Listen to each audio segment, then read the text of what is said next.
send into outer space to find another race.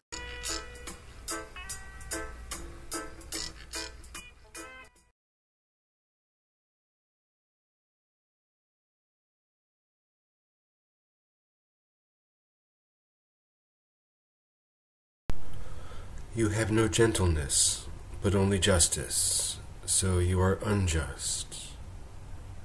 The prince reflected.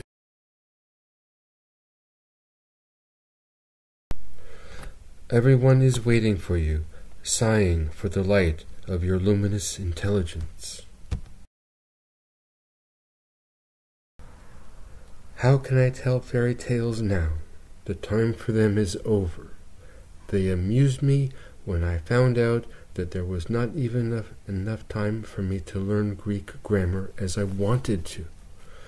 I shall die before I get to syntax, I thought at the first page, and threw the book under the table. It is there still, for I forbade anyone to pick it up.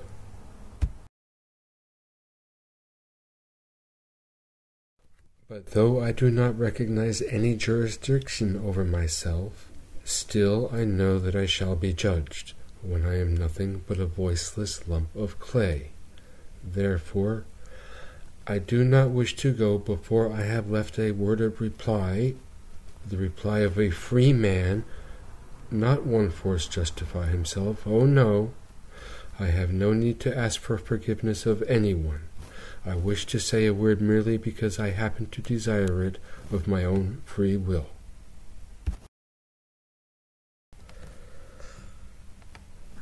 Vices and railways because I am drunk but truthful.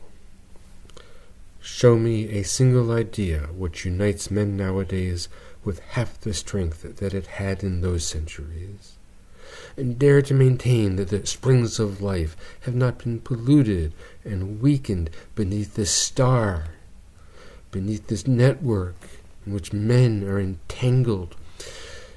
Don't talk to me about your prosperity, your riches, and the rarity of famine, the rapidity of the means of transport. There is more riches, but less force. The idea uniting heart and soul to heart and soul exists no more. All is loose, soft, limp. We are all of us limp. Enough, gentlemen, I've done. That is not the question, no. In my opinion, the duty of the novelist is to seek out points of interest and instruction even in the characters of commonplace people. For instance, when the whole essence of an ordinary person's nature lies in his perpetual and unchangeable commonplaceness, and when, in spite of all his endeavors to do something out of the common, this person ends eventually by remaining in his unbroken line of routine, I think that such an individual really does become a type of his own, a type of commonplaceness which will not for the world, if it can be helped, be contented, but strains and yearns to be something original and independent without the slightest possibility of being so. To this class of commonplace people belong several characters in this novel, characters which I admit I have not drawn very vividly up to now for my readers' benefit.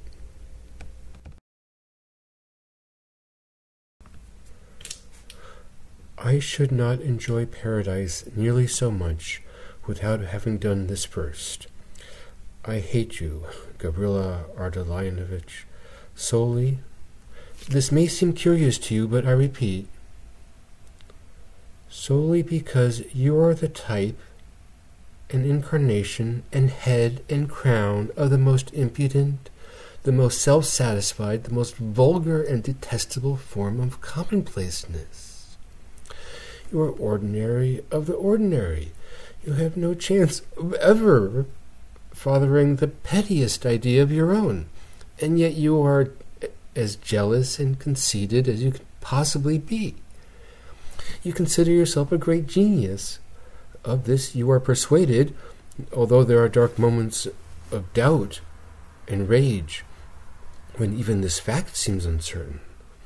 There are spots of darkness on your horizon, though they will disappear when you become completely stupid.